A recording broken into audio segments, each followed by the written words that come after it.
एक draconian bill ही हो सकती है।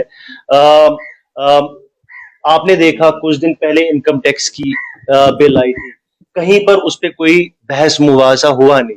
उसमें बहुत सारी ऐसी चीजें थी जो नहीं हुई होनी चाहिए थी, बट 3 मिनट में उस बिल को पास किया गया।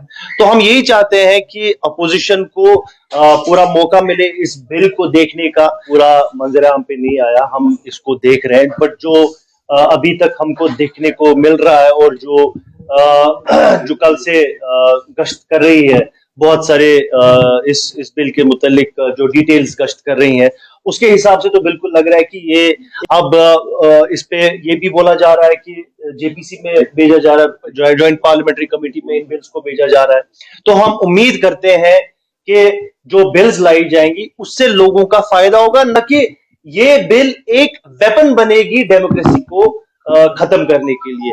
तो हम भी वेट कर रहे हैं और हम उम्मीद करते हैं जो जम्मू कश्मीर के साथ वादे किए गए थे, बिलखुसूस सबसे पहले जो होम मिनिस्टर ने parliament on the floor of the parliament बोला है कि रेस्टोरेशन ऑफ स्टेटहुड, तो पहले वो क्यों नहीं आ रही? तो ये एक सरप्राइज है। एक समझ नहीं आ रहा है कि गवर्नमेंट क्यों डिले कर रही है। What is the reason to delay? जब खुद उन्होंने बोला था कि 3 चीजें करनी है, डिलिमिटेशन करनी है, वो भी हुआ, इलेक्शन करना था, वो भी हुआ, तो स्टेटहुड लाना है, वो तो थर्ड स्टेप था और फाइनल स्टेप था, तो उसको रोका जा रहा है। तो ये जो है ये सिस्टम और ये जो पॉलिसी अभी तक हमको समझ नहीं आ रही है। इस पे जो अपोजिशन एमपीज ने भी इस पे बात की है, और जो आगे डिटेल्स होंगी इस बिल के मुतालिक, जो भी जिस तरीके से भी उस बिल के डिटेल्स होंगी, उस पे आगे हम और जो है अपना रद्द-ए-अमल आपके सामने इंशाल्लाह। देखिए, अब डिसअपॉइंटमेंट वर्ड मैं इस्तेमाल नहीं करूंगा, क्योंकि डिसअपॉइंटमेंट्स तो अब बहुत टाइम से हो रही है। ये आज की बात नहीं है, इससे पहले भी डिसअपॉइंटमेंट हुआ जब सुप्रीम कोर्ट का ऑब्जर्वेशन आया। तो कहने का मतलब ये है, it's an uphill task, but हम लड़ाई लड़ रहे हैं। और जैसा उमर साहब ने भी बोला, अब हमारा एक प्रोसेस स्टार्ट होगा।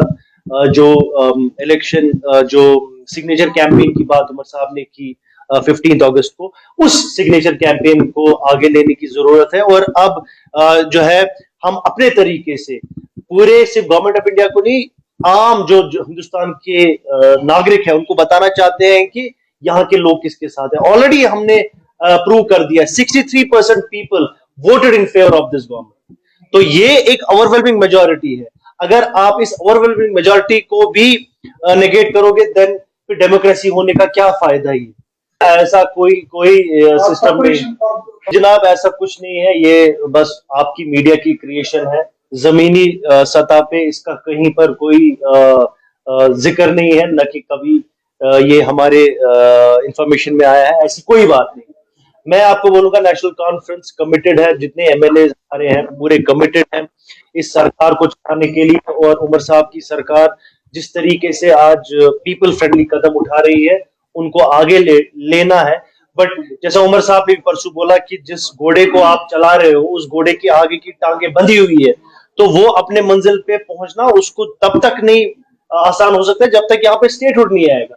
तो हम कोई ऐसी डिमांड नहीं कर रहे हैं जो नेशनल डिमांड हो, या जो पहले था नहीं। ये तो खुद ने वादा किया है, तो it is a promise made by the union government itself.